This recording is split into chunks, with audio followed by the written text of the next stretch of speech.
Hi, welcome to three roses kitchen. இன்றைக்கி நம்ம என்ன செய்ய போகிறோம்னு பார்த்தீங்கன்னா ரொம்பவே ஒரு சூப்பரான தலைக்கால் குழம்பு தாங்க செய்ய போகிறோம். எப்படி செய்கிறதுன்னு வாங்க வீடியோக்குள்ளே போய் பார்க்கலாம். வீடியோக்குள்ளே போகிறதுக்கு முன்னாடி ஃபஸ்ட் டைம் நம்ம சேனலை பார்க்குறது இருந்தால் சேனலை சப்ஸ்கிரைப் பண்ணிக்கோங்க. மறக்காமல் லைக் பண்ணிட்டு உங்கள் ஃப்ரெண்ட்ஸ் அண்ட் ஃபேமிலி மெம்பர்ஸ்க்கு ஷேர் பண்ணுங்கள். வாங்க இப்போது இந்த தலைக்கால் குழம்பு எப்படி செய்கிறதுன்னு வீடியோக்குள்ளே போய் பார்க்கலாம். இப்போ குழம்பு செய்கிறதுக்கு நம்ம வெங்காயம் பூண்டெல்லாம் வதக்கிக்கலாங்க. அதுக்கு ஒரு சின்ன வானல் வச்சுருக்கேன். அதில் வந்து ஆயில் சேர்த்துக்கலாம். ஆயில் சூடானதும் நான் வந்து 3 முழு சைஸ் பூண்டு உரித்து வச்சுருக்கேன். இப்போ அதை சேர்த்துக்கலாம். அது கூடவே பார்த்திங்கன்னா ஒரு பெரிய துண்டு இஞ்சியும் சேர்த்துக்கலாம் கட் பண்ணிவிட்டு. அது கூடவே ஒரு கப்பு நிறைய சின்ன வெங்காயம் சேர்த்துக்கலாங்க. சின்ன வெங்காயம் இல்லாதவங்க பெரிய வெங்காயம் கூட சேர்த்துக்கலாம். சின்ன வெங்காயம் சேர்க்கும்போது நல்லா டேஸ்ட்டாக இருக்கும் குழம்பு. இது கூடவே பார்த்திங்கன்னா மீடியம் சைஸ் தக்காளி 3. இப்போ இதெல்லாம் நம்ம வதக்கிக்கலாம். தக்காளி கட் பண்ணாமல் முழுசாக அப்படியே போடுங்க. அப்போ தான் சீக்கிரம் வதங்கும். இதெல்லாம் வதக்கி ஆற வச்சுட்டு இப்போ இதை நம்ம மிக்ஸி ஜாரில் சேர்த்துக்கலாங்க. சேர்த்துட்டு ஒரு மூடி தேங்காயும் துருவி அதில் சேர்த்துக்கலாம். தேங்காய் சேர்த்துனதுக்கப்புறமா ஒரு துண்டு பட்டை 3 லவங்கம் சேர்த்துட்டு கொஞ்சம் பொட்டுக்கடலை சேர்த்துக்கலாங்க. பொட்டுக்கடலை சேர்க்கும்போது குழம்பு நமக்கு நல்ல ஒரு திக்னஸ் கொடுக்கும். கூடவே பார்த்திங்கன்னா காரத்துக்கு ஏற்ற மாதிரி மிளகாத்தூள் சேர்த்துக்கோங்க. 1/4 டேபிள் ஸ்பூன் மஞ்சள் சேர்த்துக்கோங்க.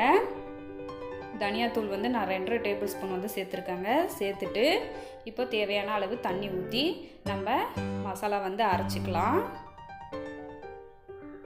பாருங்கள், இந்த அளவுக்கு நல்லா அரைச்சி எடுத்துக்கோங்க. இப்போ நம்ம குழம்பு செய்ய ஆரம்பிச்சிடலாம். இன்றைக்கி நம்ம குக்கரில் தாங்க செய்ய போகிறோம். அதுக்கு குக்கர் சூடானதும் எண்ணெய் ஊற்றிக்கலாம். ஊற்றிட்டு சோம்பு 1/2 டேபிள் ஸ்பூன் சேர்த்துக்கலாங்க. கூடவே ஒரு கொத்து கருவேப்பிலையும் சேர்த்துக்கலாம். கருவேப்பிலை பொரிஞ்சதும் நம்ம க்ளீன் பண்ணி வச்சுருக்கிற இந்த தலைக்காலை சேர்த்துக்கலாங்க. சேர்த்துட்டு தலை சேர்த்துருக்கேன். இந்த பக்கம் பார்த்தீங்கன்னா காலெல்லாம் க்ளீன் பண்ணி வச்சுருக்கோம். இப்போ இதையும் சேர்த்துக்கலாம்.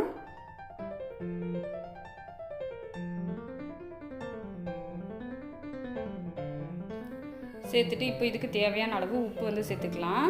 நான் 2 டேபிள் ஸ்பூன் கல் உப்பு சேர்த்துக்கிறேன். உப்பு சேர்த்து நம்ம கறியை வதக்கும் போது கறி நல்லா சீக்கிரமாக வதங்கி வருங்க. அதனால் கறியை சேர்த்துன உடனே உப்பு சேர்த்துக்கோங்க. சேர்த்து வதக்கி விட்டதுக்கப்புறமா நம்ம அரைச்சி வச்சுருக்கிற மசாலாவை சேர்த்துக்கலாம். மசாலாவை சேர்த்துட்டு நம்ம குழம்புக்கு தேவையான அளவு தண்ணி ஊற்றிக்கலாங்க. நீங்கள் நல்லா தாராளமாகவே தண்ணி வைக்கலாம்.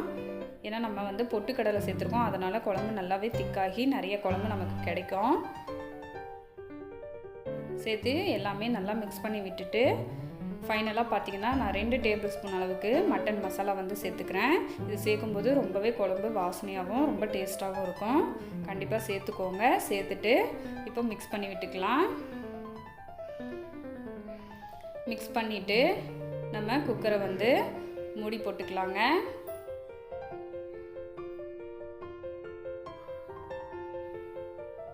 அவ்வளோதான், மூடி போட்டுட்டு நம்ம இது பார்த்திங்கன்னா நான் 6 விசில் விட்டதுக்கப்புறம் ப்ரெஷரெல்லாம் தானாக ரிலீஸ் ஆனதும் ஓப்பன் பண்ணுறேன்.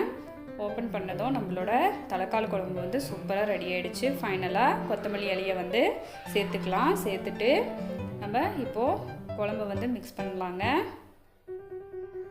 இந்த காலெல்லாம் பார்த்திங்கன்னா நல்லா வெந்து அவ்வளோ சாஃப்டாக சூப்பராக இருந்தது. பார்க்கும்போது உங்களுக்கே தெரியும். அந்த எறும்பை விட்டு அந்த கறியெல்லாம் நல்லா வெளில இருந்தது. அவ்வளோ அருமையாக வெந்திருந்தது. அவ்வளோதான், ரொம்ப டேஸ்டியான அதே சமயம் ரொம்ப சீக்கிரமாகவும் செஞ்சு முடிச்சிடலாம். கண்டிப்பாக நீங்களும் ட்ரை பண்ணி பார்த்துட்டு உங்களோட கமெண்ட்டை சொல்லுங்கள். தேங்க்ஸ் ஃபார் வாட்சிங்.